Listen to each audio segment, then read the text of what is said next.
Topic है हमारा आज का शरीर क्रिया विज्ञान। ठीक है जी। तो शरीर क्रिया विज्ञान का मतलब, वैसे तो देखो एनाटोमी, अगर हम इसे देखते हैं शरीर क्रिया विज्ञान मतलब एनाटोमी है, लेकिन एनाटोमी में हमने पढ़ी थी कोशिका, ठीक है ना, उत्तक, वो हमारा टॉपिक अलग चल रहा है।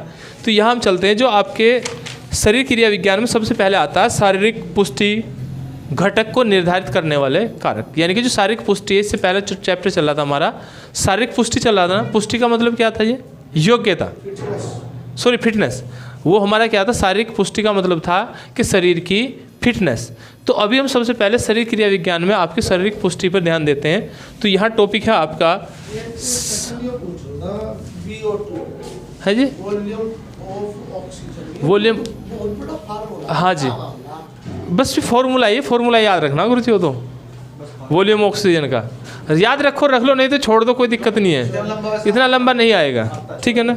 तो यहाँ हमारा जो टॉपिक है आज का शरीर क्रिया विज्ञान चैप्टर है आपका जो बुक का है वो है 7 नंबर।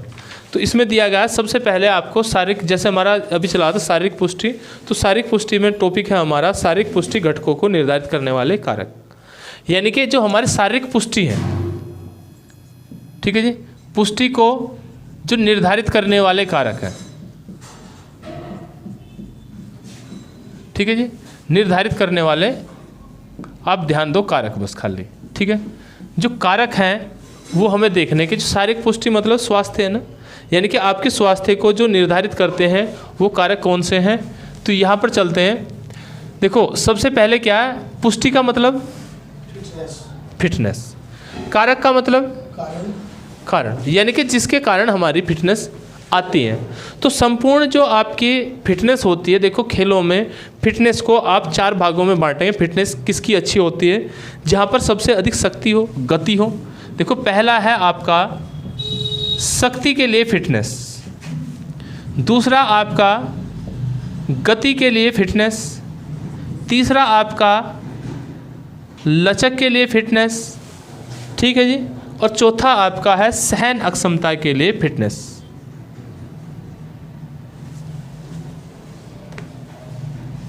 ठीक है जी, सहन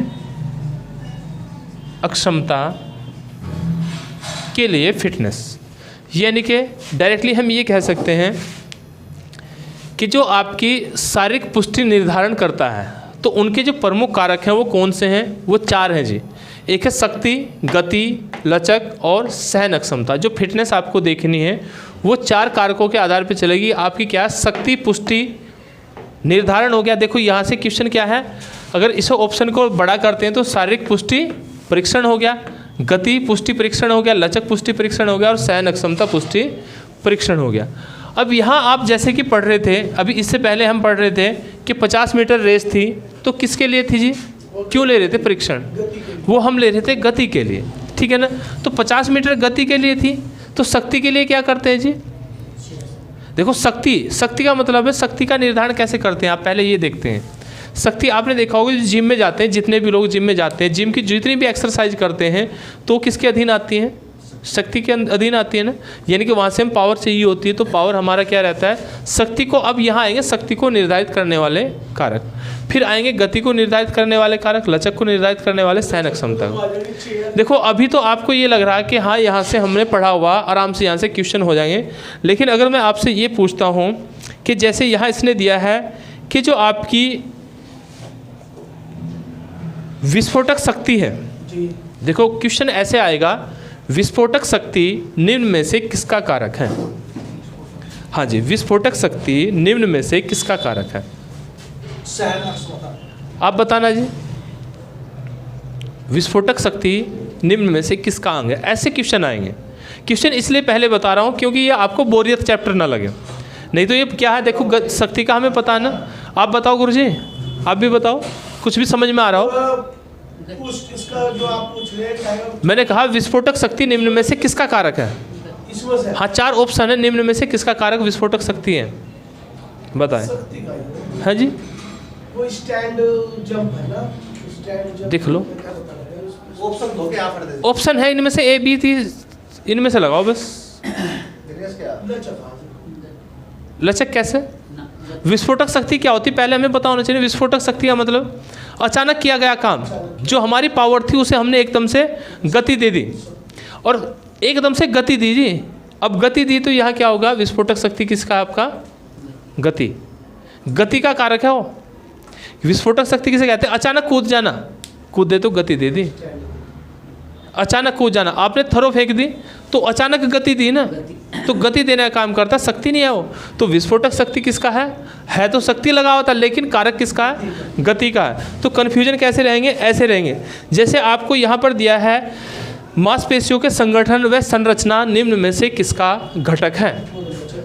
मांसपेशियों का ध्यान दें, मांसपेशियों का संगठन व संरचना शक्ति का घटक है, किसका घटक है, किसका घटक है, शक्ति है, लचक है, गति है, सहन क्षमता है, या एक ऑप्शन और दे रहा हूँ सभी। तो आप क्या लगाओगे, या मैं इनमें से, देखो यहाँ ऐसा होता है, देखो इनमें से अगर मैं एक आधा हटा दूँ उसके स्थान पे कुछ और लिख दूँ कि इनमें से कोई नहीं, कोई दिक्कत तो नहीं, या इनमें सभी, ऐसे कर सकते हैं।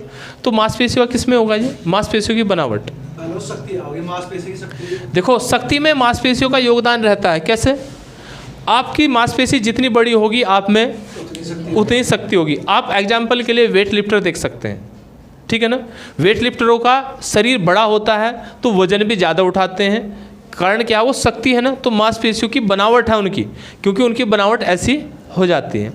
अब बात करते हैं गति पर, गति पर कैसे प्रभाव पड़ता है ये।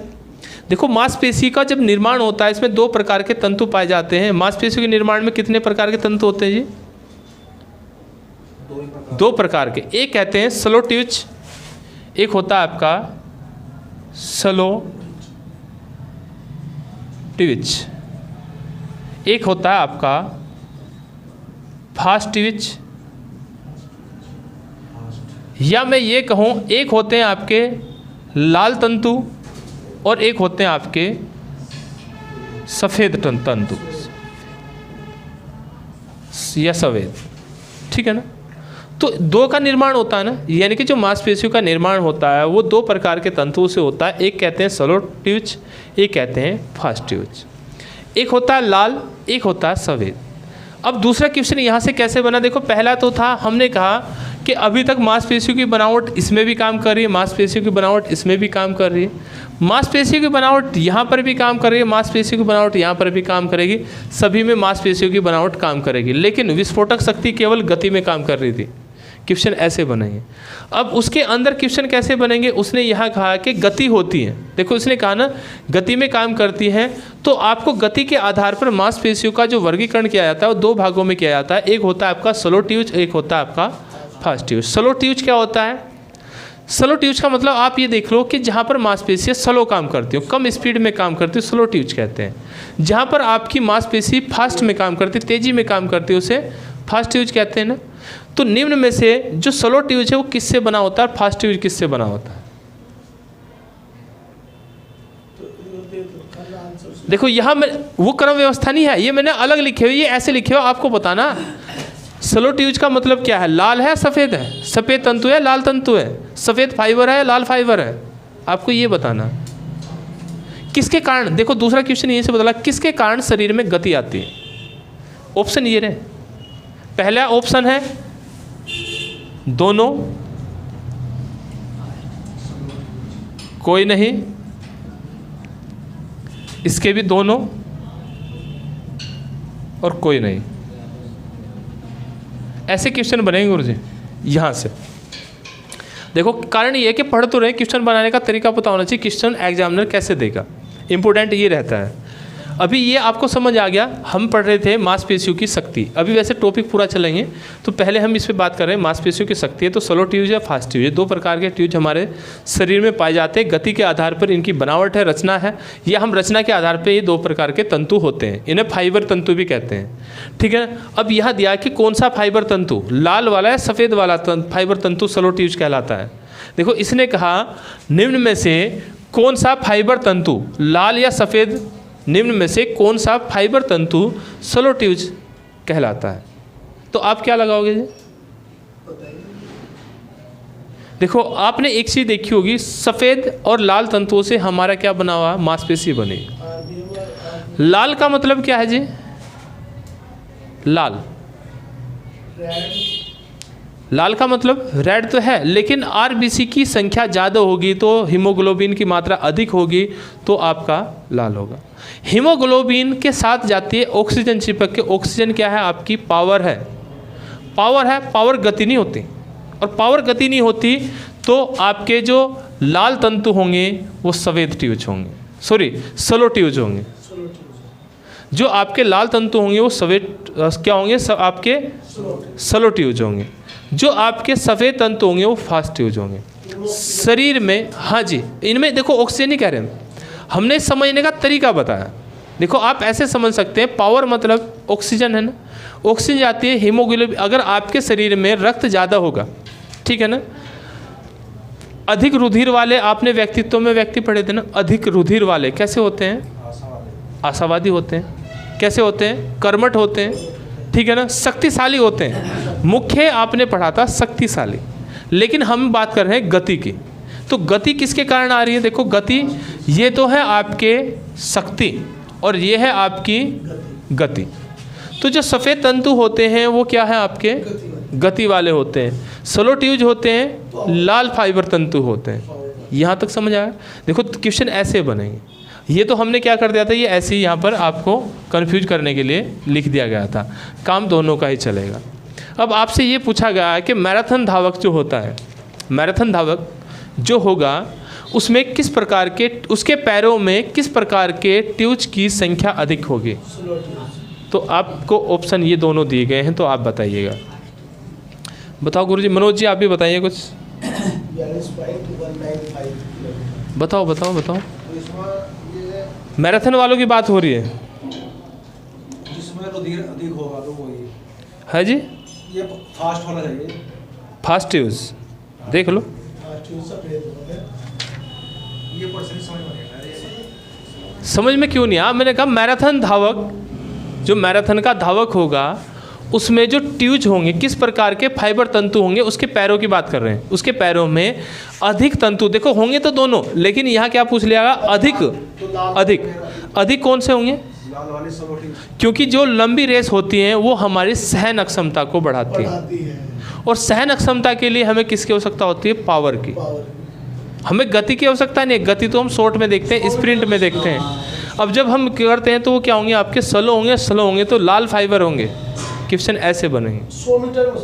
100 मीटर वाले के पैरों में सफ़ेद होंगे, 50 वाले के पैरों में, हाँ देखो हमने कंडीशन बताई ना आपको। आपको कंडीशन में ऐसे याद रखना है। ये समझ आया? क्वेश्चन कैसे आएंगे ये पहले समझा रहे हैं, उसके बाद चैप्टर हमारा चलेगा। हाँ बिल्कुल, लाल वाले को आप दीर्घकालीन कह सकते हैं। अब यहाँ देखो हमने कहा था सभी में आता है। अभी जो आपके स्लो ट्यूज है इनके कारण ही सहन क्षमता बढ़ रही है। इनके कारण सहन क्षमता बढ़ रही है तो शक्ति बढ़ रही है जी। शक्ति बढ़ रही है तो यहाँ देखो अब लचक किसके कारण होती है? लचक का मतलब है गति। क्योंकि हमने ये कहा था कि जो आपकी मांसपेशियाँ हैं उनमें 2 प्रकार के गुण पाए जाते हैं, एक उद्गम और एक निवेशन। कहने का मतलब ये है कि एक आपका प्रसारण का है और एक आपका, यानी कि एक तो संकुचित करने का और एक आपका प्रसारण करने का। प्रसारण एक तो इकट्ठा करना है और एक प्रसारण करना। हाथ की कलाई को हमने खोला तो ये प्रसारण हो गया ना तंतुओं का, ठीक है ना। उद्गम कहाँ होते हैं? जहाँ पर हमारे ज्वाइंट होते हैं, वो जब हम हाथ को मोड़ते हैं तो वो मांस को इकट्ठा कर लेते हैं, और जब हम हाथ को खोलेंगे तो क्या हो जाएगा? आपका प्रसारण हो जाएगा। तो यहाँ हमने कहा था उद्गम और निवेशन 2 प्रकार की उसमें विशेषता पाई जाती हैं। तो यहाँ से समझ आ। तो क्वेश्चन कैसे होंगे? देखो पढ़ा हुआ सब कुछ रहेगा, बस क्वेश्चनों को बदलने के बाद आपको दिया रहेगा। तो पहले चलो हम चैप्टर पे चलते हैं। अब पहले पढ़ाएंगे फिर उसके बाद क्वेश्चन चलेंगे यहाँ से। अभी तो ये तो केवल एक डेमो था कि क्वेश्चन कैसे आएंगे, समझ नहीं आते ना। पहले चैप्टर हमारा चल गया कि क्वेश्चन कैसे आएंगे, ये हमें समझ नहीं आ रहा, या हमें देखते ही पता लग रहा है। अरे शक्ति तो मुझे पता, शक्ति कैसे आती है, गति का मुझे पता, गति कैसे आती है, ये तो कोई वो नहीं था डाउट। तो यहाँ सबसे पहले चलते हैं हम, जो आपकी हमने कहा शारीरिक, इसमें पहले आप यही लिखना कि शारीरिक पुष्टि को निर्धारित करने वाले कारक जो होते हैं, ठीक है जी, उनमें आपके 4 प्रकार के कारक होते हैं। नंबर 1 है शक्ति पुष्टि कारक, नंबर 2 है गति पुष्टि कारक, नंबर 3 है लचक पुष्टि कारक, और नंबर 4 है आपकी सहन अक्षमता पुष्टि कारक। ठीक है जी। तो ये कितने हो गए आपके? 4 प्रकार के कारक हो गए। अब बात करते हैं शक्ति का निर्धारण कौन से कारक करते हैं। अब शक्ति के निर्धारण में चलते हैं। तो शक्ति के निर्धारण में हमारे मांसपेशियों की संरचना, भार। देखो शक्ति के निर्धारण में क्या है, नंबर 1 आता है आपका मांसपेशियों की संरचना,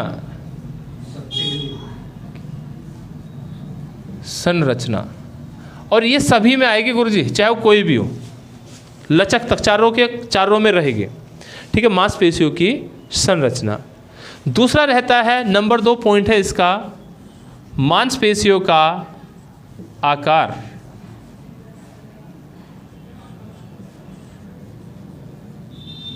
मांसपेशियों का आकार। तीसरा रहता है भार। नंबर 3 क्या है जिसका, भार है। और नंबर 4 है आपका तंत्रिकाओं की प्रबलता। तंत्रिकाओं की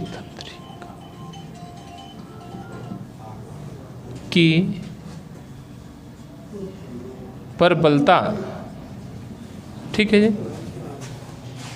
तंत्रिकाओं की प्रबलता। हाँ जी, तंत्रिका तंतुओं के आवेग की, तंत्रिका तंतुओं के आवेग की, क्या है ये, आवेग है जी, आवेग की प्रबलता। अभी देखो यहाँ से क्वेश्चन ये बनता है, पहला यही कंडीशन आती है कि जो शक्ति को निर्धारित करने वाले कारक हैं कौन से हैं। तो ये 4 कारक क्या है आपके शक्ति को निर्धारित करते हैं। पहली कंडीशन में आता है मांसपेशियों की संरचना और बनावट, इस पर अभी काम करेंगे। दूसरा आता है मांसपेशियों का आकार। तीसरा आता है आपका मांसपेशियों का भार या शरीर का भार। चौथा आता है तंत्रिकाओं के आवेग की प्रबलता। ठीक है ना, तंत्रिकाओं के आवेग की प्रबलता। अब ये तंत्रिका क्या होता है जी, नर्वस सिस्टम।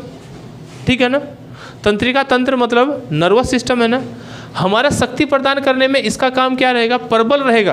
प्रबल का मतलब है कि अगर माइंड, देखो हमने कहा था ना हार्मोन्स और एंजाइम, हमारे जो बॉडी है जनरेट करती है, एक हार्मोन्स निकलते हैं और एक आपके एंजाइम निकलते हैं। आपसे ये पूछा गया है कि दूध क्या है, दूध एंजाइम है, दूध एंजाइम है ना। अब जब हमें ये पता दूध एंजाइम है तो दूध शक्ति देने का काम करता है। संपूर्ण आहार में आता है दूध संपूर्ण आहार में आता है क्योंकि उसमें सभी विटामिन सभी आपके क्या मिलते हैं, कार्बोहाइड्रेट भी है, प्रोटीन भी है, सब कुछ है, केवल विटामिन सी को छोड़कर। दूध में केवल विटामिन सी नहीं पाई जाती, बाकी सभी पाए जाते हैं, इसीलिए दूध को संपूर्ण आहार भी कहा जाता है। तो यहाँ तंत्रिका आवेग की प्रबलता, ये 4 तत्व जो हैं वो शक्ति को निर्धारित करने वाले कारक हैं। ठीक है ना। अब यहाँ बात करते हैं सबसे पहले मांसपेशियों की संरचना। देखो वैसे तो पेशी तंत्र में हमने आपको पढ़ा, फिर भी थोड़ा सा देख लेते हैं। जो मांसपेशी है मतलब पेशी हैं, पेशी कैसे बनती है जी। सबसे पहले कोशिका है, कोशिका उत्तक है। अब उत्तकों का समूह कोशिका है जिसे आप अंग कहते हैं। देखो हमने कहा अंग बना, उत्तकों से बनता है अंग। अब कोशिकाओं का जो समूह है गुच्छे के रूप में जो पाया जाता है उसे हम पेशी कहते हैं। और पेशियों की संरचना में आपको ये ध्यान देना है कि इसमें 2 प्रकार के तंतु पाए जाते हैं। एक आपके लाल फाइबर तंतु और एक होते हैं आपके सफ़ेद फाइबर तंतु। ठीक है जी। अब इसमें लिखना मांसपेशियों की संरचना। हम इसमें कोशिका की संरचना नहीं लिखा रहे, स्ट्रक्चर कोशिका वाला बिल्कुल नहीं लिखा रहे। ठीक है ना, यहाँ बिल्कुल नया रहेगा। तो इसमें कहा सबसे पहले हेडिंग डालना मांसपेशियों की संरचना, और इसमें लिखना मांसपेशियाँ 2 प्रकार के तंतुओं से मिलकर बनी होती हैं। की संरचना शॉर्ट में लिख लो, थोड़ा थोड़ा करके घर जाके थोड़ा सा बड़ा लिख लेना। ठीक है जी। मांसपेशियों की संरचना इसमें 2 प्रकार के तंतुओं से बनी होती है। नंबर 1 है लाल फाइबर तंतु, नंबर 2 है आपके सफ़ेद फाइबर तंतु। ठीक है जी। और सफ़ेद के सामने लिख देना आप फास्ट ट्यूज, सफ़ेद के सामने लिख देना आप फास्ट ट्यूज, ट्यूज। ठीक है ना, फास्ट ट्यूज। और लाल के सामने स्लो, लाल के सामने लिख देना स्लो ट्यूज। हो गया जी। देखो यहाँ से हमने पहले ही बता दिया क्वेश्चन कैसे बनेंगे। अब इसमें लिखना जो आपके, हाँ जी, ये सफेद फाइबर फास्ट ट्यूज, और ये क्या है, लाल क्या है आपके, सलो ट्यूज। ठीक है, हो गया यहाँ तक। देखो अब इसमें अधिक बताने की तो आवश्यकता नहीं है आपको। क्यों? क्योंकि गति क्या होगी, गति आती है आपके सफ़ेद फाइबर तंतुओं के कारण मांसपेशियों में गति होती है। जो ये यहाँ लिख रखा है, हल्का सा शॉर्ट में लिख रखा, मांसपेशियों की संरचना, मांसपेशियों का आकार। तो यहाँ से समझ आ गया ना। तो यहाँ लाल तंतुओं का मतलब है ये आपके सुडोल होंगे, यानी कि हम ये सोलो होंगे, और ये क्या होंगे आपके फास्ट होंगे। गति वाले आएंगे फास्ट में और सोलो वाले आएंगे आपके पावर में।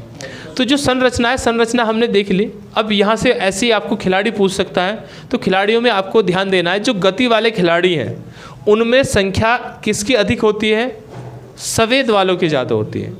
जो आपके पावर वाले व्यक्ति हैं, जैसे जिम्नास्टर, जैसे आपके वेट लिफ्टर हैं, जैसे आपके पहलवान हैं, ठीक है ना, रेसलिंग वाले, तो सब नहीं, रेसलिंग वाले सभी किस में आएंगे, आपके लाल फाइबर में आएंगे। अब यहाँ अगर रनिंग में देखते हैं, एथलेटिक्स में जैसे, तो जितनी भी लंबी दूरी की दौड़ है, ठीक है, सभी में इनकी अपेक्षा ये ज़्यादा होंगे, ठीक है ना, सभी में इनकी अपेक्षा ये क्या होंगे, आपके ज़्यादा होंगे। फिर बात करते हैं जी हम आपके मांसपेशियों के आकार की। देखो यहाँ तो आपको इतना याद रखना है, यहाँ से क्वेश्चन आराम से बन सकता है अब की बार। अब बात करते हैं नंबर 2, इसी में आया मांसपेशियों का आकार। तो यहाँ ज़्यादा आपको कुछ याद नहीं रखना, केवल इतना याद रखना कि बड़ी मांसपेशी जिसमें होगी उसमें अधिक पावर होगी, जिसमें बड़ी मांसपेशी होगी उसमें क्या होगी जी, अधिक पावर होगी। हाँ जी, मांसपेशी का जितना बड़ा आकार होगा इतनी ही बड़ी क्या होगी, आपकी शक्ति होगी, इतनी ज़्यादा उसमें क्या होगी, शक्ति होगी। जिसका कारण ये भी है कि आपने देखा होगा पुरुषों में और महिलाओं में अगर हम अंतर स्थापित करते हैं तो दोनों में शक्ति ज़्यादा किस में होती है जी, पुरुषों में ज़्यादा होती है ना, महिलाओं में क्या होती है, कम होती है। कारण क्या है, आकार, जो मांसपेशियों का आकार है ये उसका एक मुख्य कारण है। अब मांसपेशियों का भार, सेम कंडीशन है, भार अधिक होगा तो आपका क्या होगा, पावर अधिक होगी। देखो भार में और पावर में अंतर क्या है जी, भार अधिक क्यों होगा तो पावर अधिक ज़्यादा क्यों होगी जी। देखो जो हमारी मांसपेशियां हैं उनके उसमें क्या रहती है, आपकी ऊर्जा जो संग्रहित रहती है वो एटीपी के रूप में रहती है ना, एडिनोसिन ट्राईफास्फेट, एडिनोसिन ट्राईफास्फेट के रूप में हमारी ऊर्जा उसमें रहती है। तो मांसपेशी बड़ी है तो मांसपेशी बड़ी होंगी तो उनमें क्या होंगी, ऊर्जा भी ज़्यादा होंगी, तो ऊर्जा ज़्यादा होंगी तो आपकी शक्ति भी क्या होगी, आपकी ज़्यादा होगी। हालांकि इसे आप जैव रासायनिक भंडार या उपापचय भी कह सकते हैं, एटीपी को अभी चलेंगे। यहाँ तक समझ आ गया। तो यहाँ दोनों में तो ज़्यादा इनमें कुछ लिखने की ज़रूरत नहीं। यहाँ महिला और पुरुषों में होने का कारण क्या है कि पावर, अगर ये कहते हैं कि महिलाओं का जो भार है पुरुषों की अपेक्षा कम क्यों होता है, तो उसके दो कारण हैं। एक तो भार का कम होना पुरुषों की अपेक्षा, दूसरा मांसपेशियों का छोटा होना पुरुषों की अपेक्षा। पुरुषों की मांसपेशियाँ बड़ी होती हैं महिलाओं की अपेक्षा, तो ये इसका मुख्य कारण बनता है। अब बात करते हैं तंत्रिका आवेगों की प्रबलता शक्ति देती है। क्यों देती है? क्योंकि जो आपका नर्वस सिस्टम है तो तंत्रिका आवेशों से ही आपके एंजाइम सक्रिय होते हैं और तंत्रिका आवेशों से ही आपके हार्मोन सक्रिय होते हैं। जब एंजाइम होंगे तो एंजाइम आपको पावर देने का काम करेंगे। एग्जाम्पल के लिए हमने आपको दूध का नाम जिक्र किया है। दूध क्या है? एक प्रकार का एंजाइम है। तो ये हमारा क्या होगा जी, शक्ति प्रदान करने वाले मुख्यतः क्या हो गए, आपके 4 कारक हो गए। यहाँ तक कोई दिक्कत तो नहीं, ठीक है जी। अब बात करते हैं, देखो क्वेश्चन बनने का तरीका भी यहाँ से पता लग गया, आएंगे कैसे। हालांकि इसके अंदर ही फिर चलते हैं, नंबर 2 पर आते हैं हम, गति। देखो अब आता है आपका गति को निर्धारण करने वाले कारक। अब गति को निर्धारण करने वाले कारक, पहले कंडीशन है मांसपेशियों की संरचना व संगठन। संगठन संरचना में कोई दिक्कत तो नहीं है जी, ठीक है ना। अब उसके बाद यहाँ से बस क्या हटा दो, ये आकार हट जाएगा, भार हट जाएगा, बस यहाँ क्या रह जाएगा, मांसपेशियों की संरचना। तो जो गति को निर्धारित करने वाले कारक हैं उनमें नंबर 1 आता है आपका मांसपेशियों की संरचना व संगठन। हाँ जी, संगठन। देखो ये क्या है, गति को निर्धारित करने वाले कारक। अब गति को निर्धारित करने वाले कारकों में पहला आया मांसपेशियों की संरचना व संगठन। मांसपेशी किससे मिलकर बनी है, ठीक है ना, संगठन उसे ही तो कहते हैं, यानी कि उसके जो मांसपेशियाँ उसमें कौन से पदार्थ ज़्यादा हैं कौन से पदार्थ कम है, इसमें संरचना हमने आपको बता दी, स्लो और फास्ट यूज, ठीक है जी।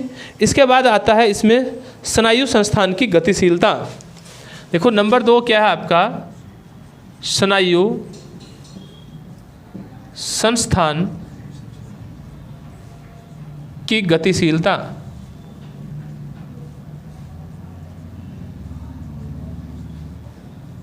स्नायु संस्थान की गतिशीलता। देखो स्नायु संस्थान किसे कहते हैं जी, स्नायु किसे कहते हैं, स्नायु, स्नायु तंत्र क्या है, तंत्रिका तंत्र ही होगा। तंत्रिका तंत्र, लेकिन इसमें लिगामेंट भी आते हैं। हड्डियों के ऊपर जो ज्वाइंट है यहाँ क्या है, जो लिगामेंट है वो भी तो इसी में आते हैं। तो इनकी गतिशीलता का मतलब है जैसे आपके जहाँ पर भी जोड़ है वहाँ पर आपके क्या पाए जाते हैं जी, लिगामेंट पाए जाते हैं। तो मैं अगर ये कहता लिगामेंट संस्थान की गतिशीलता, जितने आपके लिगामेंट लचीले होंगे गतिशील होंगे इतनी आपकी गति अधिक होगी। क्योंकि अगर आपने देखा हो चोट लग जाने के बाद हाथ अकड़ गया तो हाथ घूमना बंद कर देगा ना, और अगर अकड़न कम होगी यानी कि सूजन उस पर कम होगी तो उसकी गतिशीलता बरकरार बनी रहेगी। तो इसका भी गति में सहायता होती है, किसकी, आपकी स्नायु संस्थान की गतिशीलता। तीसरा है जी इसमें विस्फोटक शक्ति का होना। तीसरा क्या है जी, विस्फोटक शक्ति। निर्धारित किसका कारक, कारक किसका है, गति का है। क्योंकि आप दौड़ने का काम या आप कूदने का काम तब करेंगे जब आपके साथ में शक्ति होगी। तो शक्ति को अचानक से, देखो शक्ति किसे प्रभावित कर रही है, गति को, ठीक है। प्रभावित करने वाला कारक किसे है, विस्फोटक शक्ति। विस्फोटक शक्ति होती क्या है, हमने कहा अचानक कोई भी आप काम करते हैं तो सभी वो विस्फोटक शक्ति के अधीन आते हैं जी, ठीक है जी। नेक्स्ट में है इसके बाद आपका लचक। नेक्स्ट है आपका नंबर 4 है आपका लचक। देखो शरीर की लचक भी आपको गति देने का, गति को निर्धारित करने का काम करती है। उसके बाद है आपका जैव रासायनिक भंडार। नेक्स्ट है आपका जैव रासायनिक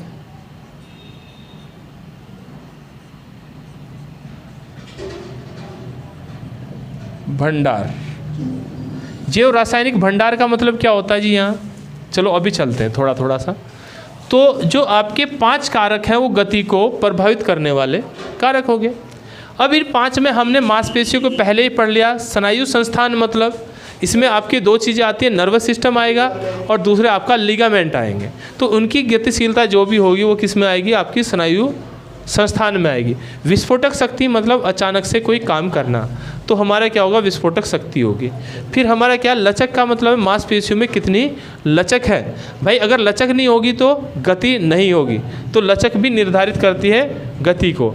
अब यहाँ आया है जैव रासायनिक भंडार। जैव रासायनिक भंडार क्या होता है जी, आप जैव रासायनिक भंडार, या आप इसे एक और लिखो, या उपापचयी। देखो जैव रासायनिक भंडार का मतलब है ऊर्जा को संग्रहित करना और वेस्ट मटेरियल को बाहर निकालना। अब जब यहाँ पर मांसपेशियों की संरचना हुई थी तो उसमें हमने कहा था जो फाइबर तंतु हैं या हमें कह रहे कोशिका है, कोशिका का पावर हाउस कहा जाता है माइटोकॉन्ड्रिया को। और माइटोकॉन्ड्रिया में क्या चलता है जी, क्रैब चक्र। हमने कहा था जो क्रैब चक्र चलता है, क्रैब चक्र किस में चलता है, माइटोकॉन्ड्रिया में चलता है। क्रैब चक्र होता क्या है, आपने कोई भी खाना लिया, देखो खाना कब पचेगा, जब वो ऑक्सीकृत होगा। खाना कब पचेगा, जब वो ऑक्सीकृत होगा। ऑक्सीकृत होने के बाद, खाने को पचने के बाद अब उसका स्वांगीकरण हुआ। जितने भी हमारे आवश्यक पदार्थ हैं उन्हें रक्त के साथ मिला के उसे भेज दिया गया प्रत्येक कोशिकाओं को, हो गया ना। तो यहाँ जो भंडारण है इसका मतलब क्या है कि हमारे शरीर में जो ऊर्जा का भंडारण है तथा वेस्ट मटेरियल को बाहर निकालते हैं वो होता है जैव रासायनिक भंडारण। जैसे आपने क्या ली, हवा ली, ठीक है ना, और आपने यानी कि सांस लिया, तो सांस श्वसन करते समय आपने बाहर, अंदर क्या लिया जी, ऑक्सीजन, बाहर क्या छोड़ा, गैस तो सारी जा रही ना अंदर, सारी छोड़ रहे हैं। तो हम केवल ऑक्सीजन को ही क्यों कहते हैं कि हमने ऑक्सीजन ली? हम नाइट्रोजन क्यों नहीं कह रहे? हम हाइड्रोजन क्यों नहीं कह रहे? हम कार्बन डाइऑक्साइड क्यों नहीं कह रहे? जबकि हम ये आपको देखो, आपको पता है जब सांस लिया जाता है तो 78% वाइट नाइट्रोजन हमारे श्वसन क्रिया में हम अपने नाक के अंदर से ले जाते हैं, 21% ऑक्सीजन ले जाते हैं, 0.03% कार्बन डाइऑक्साइड ले जाते हैं तथा अन्य गैस भी ले जाते हैं, आर्गन हो गया, हीलियम हो गया, जो भी वायु में है, वायु मिश्रण है। तो हम यही क्यों कहते हैं कि जब हम श्वसन क्रिया करते हैं, भंडारण करते हैं, जब श्वसन क्रिया करते हैं तो हम ऑक्सीजन को लेते हैं, छोड़ते हैं तो कार्बन डाइऑक्साइड को छोड़ते हैं। हम नाइट्रोजन का नाम क्यों नहीं लेते? क्यों? क्योंकि ये हमारा जो फेफड़े हैं वहाँ पर जाके क्या हो जाएगी? फिल्टर। फेफड़ों के बाद जो हमारे अंगों को जाएगी ना, वो केवल ऑक्सीजन जाएगी, और फेफड़ों से जो वापस आएगी वो केवल कार्बन डाइऑक्साइड आएगी। बाकी तो फेफड़ों में ने रोक दी ना, फेफड़ों ने रोक दी, रोकने के बाद उसे जूं कि तू बाहर भेज दी, जूं कि तू अंदर ले रही, वो हमारी कोशिकाओं को नहीं जा रही। तो अंदर कौन गई? O2 मतलब ऑक्सीजन। और ऑक्सीजन अगर खाने के साथ मिलेगी, इसे कहते हैं हम ऑक्सीकृत होना। तो जब खाने का ऑक्सीकृत होता है तो ऑक्सीकृत होने की प्रक्रिया के बाद जो हमारी ऊर्जा है वो ATP में बदलती है, जिसे हम क्रैब चक्र कहते हैं। वहाँ हमने आपको दिखाया था कि ग्लूकोज आया, ग्लूकोजन आया, ग्लूकोजन को ऑक्सीकृत किया, ATP में परिवर्तन किया और भंडारित करने का मांसपेशियों ने काम कर दिया। वेस्ट मटेरियल जो बचा, कार्बन डाइऑक्साइड जैसे बची, उसे बाहर निकालने का काम कर दिया। तो ये क्या होती है? ये भी आपकी गति को देती है। कारण क्या है? क्योंकि अगर आपके शरीर में ऊर्जा ही नहीं होगी तो आप गति कैसे करोगे? आपके शरीर के अंग गति कैसे करेंगे? तो ये भी आपकी जैव रासायनिक भंडारण है, ये भी आपको गति को बढ़ाती है। यहाँ तक समझ गए जी? अब इसके बाद चलते हैं, नंबर 3 है आपका सहन अक्षमता। ठीक है जी। नेक्स्ट आता है हमारा लचक। चलो लचक पे चलते हैं। नेक्स्ट आता है हमारा लचक। लचक को निर्धारित कौन करते हैं? चलो जी, अब नंबर 3 आता है आपका लचक को निर्धारित करने वाले कारक।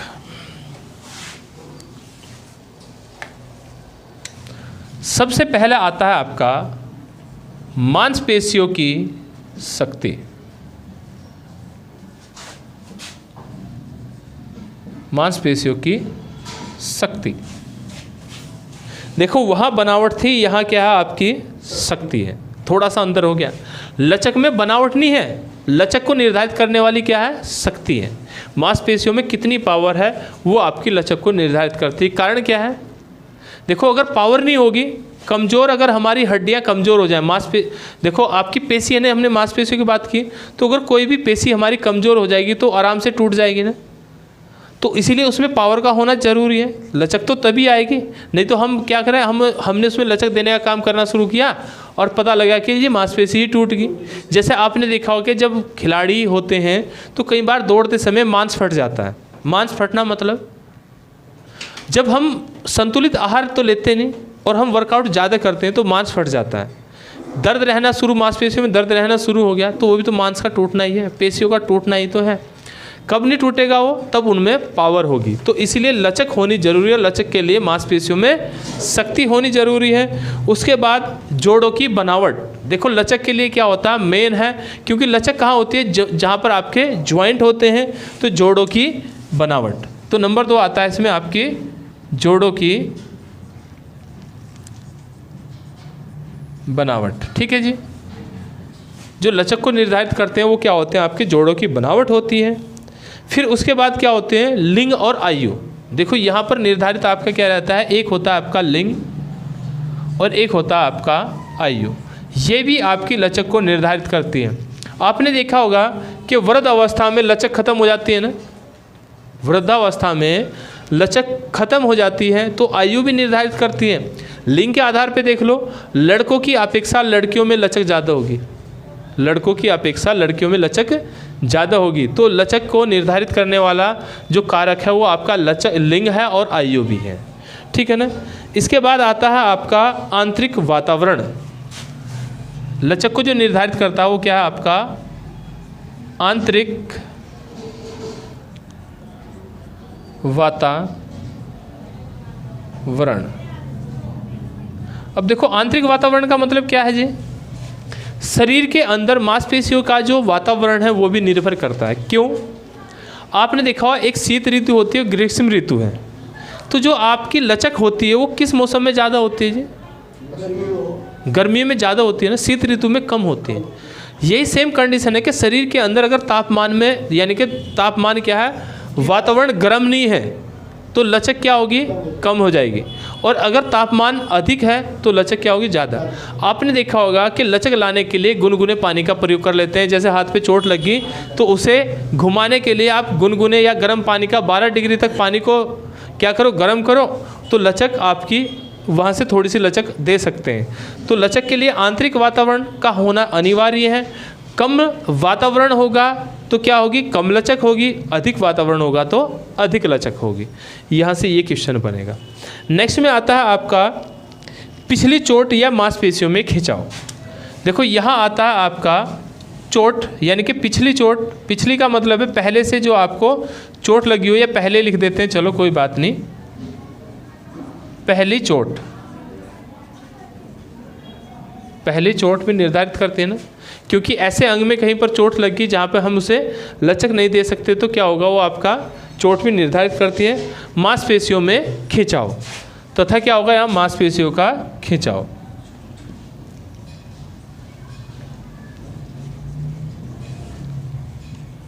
तो ये क्या होंगे जी, आपके लचक को निर्धारित करने वाले कारक कौन होंगे, मांसपेशियों की शक्ति होगी, जोड़ों की बनावट होगी, लिंग आयु हो गया, आंतरिक वातावरण हो गया, और आपकी क्या होगी, पिछली चोट या आपकी पहली चोट, या हम कह सकते हैं मांसपेशियों का खिंचाव भी आपको क्या करता है जी, लचक में सहायक होता है।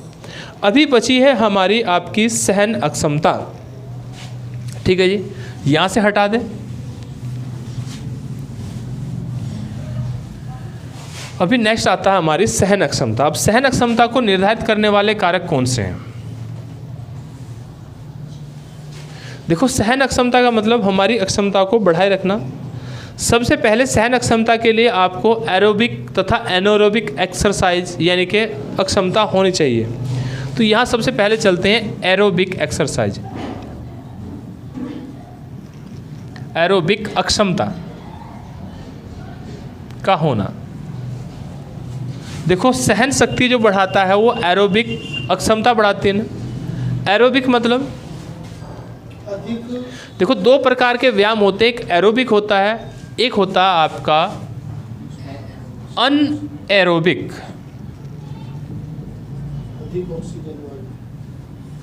अक्षमता, एरोबिक का मतलब होता है ऑक्सीजन की उपस्थिति, और एनएरोबिक का मतलब होता है CO2 की उपस्थिति, कार्बन डाइऑक्साइड का होना। ठीक है ना, या हम ये कह सकते हैं, इसे आप अनएरोबिक को ऐसे समझ लें जहाँ ऑक्सीजन की अधिकता नहीं होती। ठीक है ना, हमें समझने का मतलब तो यही है ना कि एरोबिक का मतलब है ऑक्सीजन की उपस्थिति, ऑक्सीजन का होना सहन क्षमता पर निर्भर करता है। क्यों करेगा, आपने देखा होगा कि जब खिलाड़ी दौड़ता है, ठीक है ना, एक प्रशिक्षित खिलाड़ी होता है और एक गैर प्रशिक्षित खिलाड़ी होता है, तो दोनों में क्या देखा जाता है, एक में थकान ज़्यादा देखी जाती है और एक में थकान कम देखी जाती है। कम किस में देखी जाती है, जो प्रशिक्षु होता है।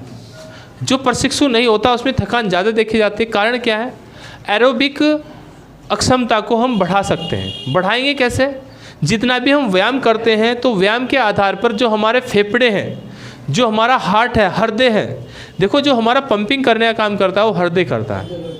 और जितनी भी हम एक्सरसाइज करेंगे तो हृदय की जो दीवारें हैं वो मोटी हो जाती हैं, और मोटी हो जाएंगी तो उनकी सामर्थ्य ज़्यादा हो जाएंगी, बड़ी हो जाएंगी वो, और जब बड़ी हो जाएंगी तो ऑक्सीजन की सामर्थ्य क्या हो जाएगी, ज़्यादा हो जाएंगी। आपने देखा होगा एक मैराथन धावक है, ठीक है ना, मैराथन धावक क्या है, मैराथन रेस किस में आती है, एरोबिक एक्सरसाइज में आती है ना। लंबी दूरी तक दौड़ने के वो अपने आप को अनुकूलित बना लेता है, तो ये क्या होता है, फिर अनुकूलन का खेल होता है। तो यहाँ पर एरोबिक एक्सरसाइज या एरोबिक अक्षमता और अनएरोबिक अक्षमता भी आपकी सहन अक्षमता को प्रभावित करने वाले कारक हैं। क्योंकि अगर आपकी एरोबिक अक्षमता होगी तो आपकी सहन अक्षमता भी ज़्यादा होगी, और अगर आपकी एरोबिक अक्षमता नहीं होगी तो आपकी सहन अक्षमता भी कम होगी। ठीक है ना, ये कंडीशन चल रही है। अनएरोबिक में जैसे आपने 100 मीटर हो गया, 50 मीटर हो गया, 30 मीटर हो गया, ऐसी अगर आप दौड़ करते हो एनारोबिक एक्सरसाइज है। एरोबिक एक्सरसाइज का मतलब है लगातार किसी व्यायाम को करते रहना, एरोबिक एक्सरसाइज है, तो वहाँ ऑक्सीजन की आपको अधिक आवश्यकता पड़ती है। ये चीज़ समझ आया। एरोबिक तथा अनएरोबिक एक्सरसाइज आई हुई है, ये पूछ लेता है कौन सी एरोबिक एक्सरसाइज है, कौन सी आपकी अनएरोबिक एक्सरसाइज है। हालांकि पहले चैप्टर में ये पढ़ा हुआ टॉपिक है। इसके बाद आता है नंबर 2 O2। देखो यहाँ क्या होता है, एरोबिक एक्सरसाइज में आपका O2 का परिवहन तथा आपका क्या होगा, ग्रहण करना या भंडारीकरण करना, सभी एरोबिक एक्सरसाइज में आएगा। भाई परिवहन का मतलब है हवा को अंदर लेना, बाहर छोड़ना तथा उसे रोक के रखना, ये सारा किस में आएगा, एरोबिक एक्सरसाइज में ही आपका आता है। अभी यहाँ एरोबिक एक्सरसाइज में एक और रहता है कि जैसे, चलो नेक्स्ट में चलते हैं, लैक्टिक अम्ल। हाँ, या एक मिनट रुको थोड़ा सा। जो आप एक देखो, एरोबिक एक्सरसाइज का मतलब हवा की उपस्थिति में कर रहे हैं ना। यहाँ से अच्छा क्वेश्चन बन सकता है कि जब जो आपकी एक होती है प्राण वायु और एक होती है आपकी टाइटल वायु। देखो यहाँ हमने कहा एरोबिक एक्सरसाइज में अंतःग्रहण, अंदर श्वसन को लेना, बाहर छोड़ना, परिवहन हो गया ना, दोनों का आवागमन हो गया हमारा परिवहन। उसके बाद कुछ वायु हमारे वायु कूपिकाओं में रुक जाती है ना, जिन्हें हम ओली वली कहते हैं। हमने कहा था जब आप श्वसन को लेते हैं अंदर तो उसे क्या कहते हैं, हम श्वास कहते हैं, और जब हम बाहर छोड़ते हैं उच्छ्वास, निश्वास कह सकते हैं, ठीक है ना। श्वास तथा निश्वास की जब स्थिति करते हैं, यानी कि श्वास को अंदर लेते हैं और बाहर छोड़ते हैं। लेकिन पूरी वायु जितनी हम अंदर लेते हैं, क्या हम पूरी बाहर छोड़ देते हैं? नहीं। हमारी जो ओली वली होती है, ओली वली मतलब वायु कूपिकाएँ जो हमारे किस में होती हैं जी, जो फेफड़े होते हैं, फेफड़ों के अंदर वायु कूपिकाएँ होती हैं, उनमें क्या होती है, कुछ हवा रुक जाती है, ठीक है ना। तो उसे हम क्या कहते हैं, कैपेसिटी। हमारे जो आपकी वायु की कैपेसिटी है वो कितनी, वो कैपेसिटी निर्धारित करती है। देखो यहाँ पर 2 प्रकार के ऑक्सीजन, देखो यहाँ ऑक्सीजन हमें पता अंदर जाने वाली और बाहर जाने वाली। लेकिन यहाँ आपसे क्वेश्चन ऐसे पूछ लेता है कि जैसे आपका एक रहता है टाइटल वायु, एक होता है आपका टाइटल वायु अक्षमता, टाइटल वायु अक्षमता, ठीक है जी। एक क्या है आपकी टाइटल वायु अक्षमता है, और एक आपकी है प्राणधार वायु अक्षमता, प्राणधार वायु अक्षमता। अब टाइटल वायु क्या होती है, टाइटल वायु अक्षमता क्या होती है, प्राणधार वायु अक्षमता क्या होती है, क्योंकि दोनों एरोबिक में आएंगे, दोनों अनएरोबिक में। देखो एरोबिक तथा अनएरोबिक के बारे में दोनों बताएंगे ना, कितनी हम ग्रहण कर रहे हैं, तो हमारी क्या सहन शक्ति तो उनके आधार पर चल रही है ना। तो यहाँ से आपसे ये पूछा, देखो पहले तो ये होता है कि टाइटल वैल्यू है क्या, टाइटल आपकी जो वायु है वो क्या है। तो टाइटल वायु का मतलब क्या होता है जी, ये होती है हमारी वायु की अक्षमता। हम कितनी वायु को अंदर ले रहे हैं और कितनी वायु को बाहर छोड़ रहे हैं, ये हमारी क्या है, अक्षमता है। तो आप इसे ये कह सकते हैं कि जो वायु है, वायु की अक्षमता को हम टाइटल वैल्यू कहते हैं। लेकिन कौन सी अक्षमता, अंदर तथा बाहर छोड़ने वाली वायु की अक्षमता को टाइटल वैल्यू कहते हैं। और एक सामान्य व्यक्ति की टाइटल वैल्यू कितनी होनी चाहिए, टाइटल अक्षमता सामान्य व्यक्ति की कितनी होनी चाहिए, ये होती है 500 से 800 सीसी। अभी चलेंगे, टाइटल वैल्यू कितनी है जी, 500 से 800 सीसी हमारी क्या होनी चाहिए, टाइटल वैल्यू होनी चाहिए। देखो टाइटल वैल्यू क्या हो गया, वायु के अंदर तथा बाहर जाने की अक्षमता को टाइटल वैल्यू कहते हैं। और एक स्वस्थ व्यक्ति की टाइटल वैल्यू कितनी होनी चाहिए, 500 से 800 सीसी के बीच होनी चाहिए, ठीक है जी। अब यहाँ बात करते हैं प्राणधार वायु अक्षमता। जो प्राणधार वायु अक्षमता होती है वो क्या होती है जी, देखो प्राणधार का मतलब होता है, होती ये भी अंदर तथा बाहर छोड़ने वाली है, लेकिन ये क्या, अत्यधिक सामर्थ्य जो हमारे अत्यधिक प्रयास के द्वारा, अत्यधिक का मतलब है हमने एकदम से सांस खींचा और उसे थोड़ी देर के लिए रोक के रख लिया। जैसे हम अनुलोम विलोम करते हैं ना, तो अनुलोम विलोम में हम सबसे ज़्यादा अंदर लेते हैं और सबसे ज़्यादा ही बाहर छोड़ते हैं। तो यहाँ बस एक शब्द जुड़ गया, अत्यधिक वायु अक्षमता। वहाँ अत्यधिक नहीं है, वहाँ क्या है जी, वहाँ केवल अक्षमता है अंदर बाहर जाने की। यहाँ क्या है आपकी, अत्यधिक वायु का अक्षमता है, ठीक है ना। अधिक प्रयास से, यानी कि ये क्या होती है आपकी अधिक प्रयास से जो अंदर तथा बाहर जाती है उसे हम प्राणधार वायु कहते हैं। और जो व्यक्ति की प्राणधार अक्षमता होती है वो होती है आपकी 3500 से 4500 सीसी के बीच। ये क्या होती है आपकी 3500 से 4500 सीसी के बीच होती है। और देखो यहाँ तक हो गया के बीच होते हैं। दोनों क्वेश्चन अलग होंगे ना, टाइटल वैल्यू अलग हो गया, प्राणधार वायु अलग हो गया। अब क्वेश्चन यहाँ से एक और ऐसे बनता है कि व्यायाम के दौरान या व्यायाम के आधार पर आप किस वैल्यू को बढ़ा सकते हैं। ऑप्शन फिर से वही है, प्राणधार वायु अक्षमता है या आपका टाइटल वायु अक्षमता है, तो आप कौन सी अक्षमता को बढ़ा सकते हैं। ऑप्शन रहेगा दोनों और कोई नहीं, तो आप क्या लगाओगे, केवल प्राणधार ही। देखो ये तो सामान्य है ना, सामान्य को तो बढ़ाने की जरूरत नहीं है, हमें प्राणधार अक्षमता को बढ़ाते हैं और खिलाड़ियों में ये आपकी 5000 तक पहुंच जाती है जी। ठीक है जी, तो बढ़ा किसे सकते हैं, प्राणधार वायु अक्षमता को हम व्यायाम के जरिए से बढ़ा सकते हैं जी। ठीक है जी, चलो नेक्स्ट चलते हैं। फिर यहाँ तक हमारा चल रहा था कि इसमें हमारी पहले क्या चली थी, एरोबिक तथा एनोरोबिक, ये किसे सहन क्षमता को बढ़ाती हैं। इसके बाद हम चलते हैं लैक्टिक अम्ल का होना। ये तो एरोबिक में वायु के बारे में हमने थोड़ा सा बता दिया, तो हटा दो यहाँ से। क्वेश्चन यहाँ से बन सकता है आपकी बार, ध्यान रखना दोनों का वॉल्यूम आपको पता होना चाहिए कितनी होती है। ठीक है, ये कितनी होती है 500 से 800 होती है, और ये कितनी होती है आपकी 3500 से 4500 होती है। बढ़ा किसे सकते हैं व्यायाम के दौरान, इसे बढ़ा सकते हैं, इसे नहीं बढ़ा सकते। ठीक है ना। अब एरोबिक तथा एनारोबिक के बाद आता है आपका लैक्टिक अम्ल या दुग्धा अम्ल कहते हैं। जो आपकी सहन क्षमता बढ़ाता है वो क्या होता है आपका लैक्टिक अम्ल, या आपसे दुग्धा अम्ल भी कहते हैं। हो गया जी। देखो लैक्टिक अम्ल का मतलब क्या है जी, मांसपेशियों में अगर ये बढ़ जाता है, अगर लैक्टिक अम्ल मांसपेशियों में बढ़ जाता है तो थकान महसूस हो जाती है, और अगर ये कम हो जाता है तो हम क्या हो जाता है, थकान हमारी ख़त्म हो जाती है। तो हमारी मांसपेशियों में जो थकान होती है वो किसके कारण होती है, लैक्टिक अम्ल के।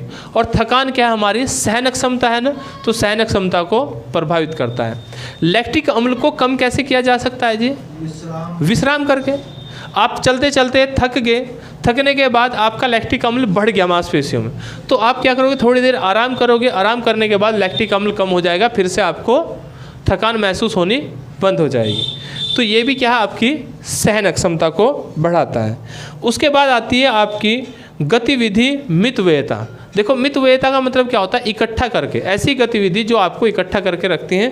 वैसे इसे लिखने की ज़रूरत आपको नहीं पड़ेगी। और लास्ट आता है मांसपेशियों की संरचना और संगठन, वो भी इसी में आता है। हमने कहा था ना, मांसपेशियों की संरचना और संगठन सभी में आता है, केवल किसे छोड़ के, लचक को। क्योंकि लचक के लिए मांसपेशियों की संरचना की ज़रूरत नहीं है, मांसपेशियों की पावर की आवश्यकता है। ठीक है ना। तो मांसपेशियों की संरचना यहाँ आता है, सहन क्षमता में भी मांसपेशियों की संरचना आती है। ठीक है जी। तो यहाँ से इस प्रकार से आपके क्वेश्चन बनेंगे।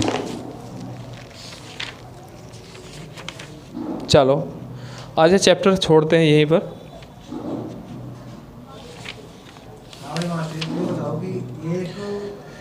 देखो इसमें एक और रहेगा गुरुजी, एक क्वेश्चन बताता हूँ आपको। जो आपका एक होता है स्ट्रोक आयतन में वृद्धि, या हम ये छोड़ देते हैं थोड़ी देर के लिए।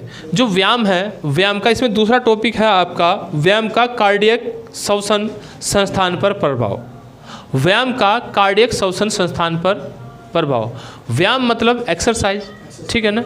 कार्डियक मतलब हृदय, श्वसन मतलब श्वास, ठीक है ना। श्वास संस्थान पर क्या प्रभाव पड़ता है। देखो आपको सारे का लॉजिक एक ही बताता हूँ। श्वास अगर व्यायाम कर रहे हैं तो आपकी हृदय की दीवारें मोटी हो जाती हैं।